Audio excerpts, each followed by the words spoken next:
Welcome to my very first video on quadratic relations.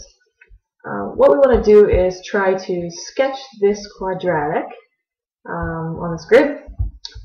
So first of all, let's identify what the vertex is. You might look at this and say, okay, this is vertex form, so I should be able to read the vertex easily. If I think in terms of transformations, it's flipped upside down, it's skinnier, it's right 3 and up 4. So the only things that are going to change the vertex from 0, 0 from y equals x squared are the shifting. So if I go right 3 and up 4, 1, 2, 3, 4, there should be my vertex. Okay, and you can imagine it skinnier and upside down. Now, how do we find another point on this quadratic? Well, you can find any number of points. You can find anything. Pick an x value, 100. I don't care. It doesn't matter. Plug it into your equation, and here's the equation that will pop out the y value. So if you give an x value, how far left or right your point is, it will give you how high up or down it is. Okay. So what I've done is I said, okay, if this vertex is at x is 3, why don't I pick 1 away and pick x equals 2.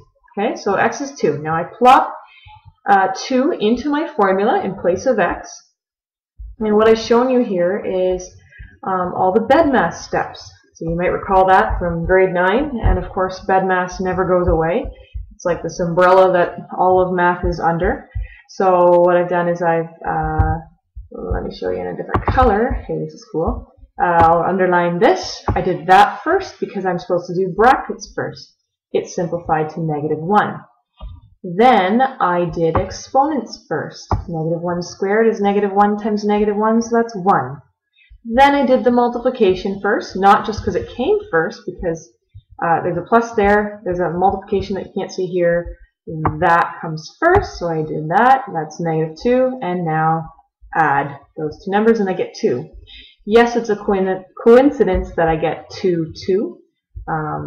Don't be freaked out by that, but that's sometimes how it goes. So my point then, write the x first. How far left or right? It's 2. That's the one I picked, not just randomly, but one off from the vertex. And the height at x is 2 is 2. So let's plot that point. That's right, 2, 2. Okay, right there. I guess it should be black. There we go.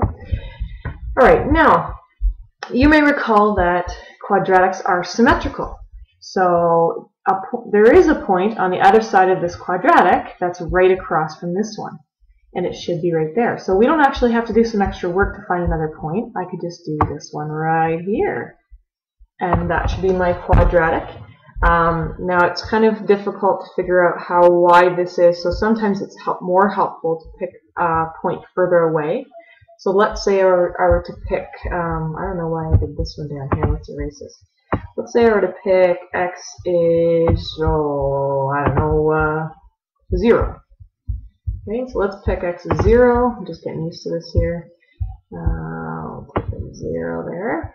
If I plug that into my equation, 0 minus 3, that's going to be -3. -3 squared is 9. 9 times -2 is -18.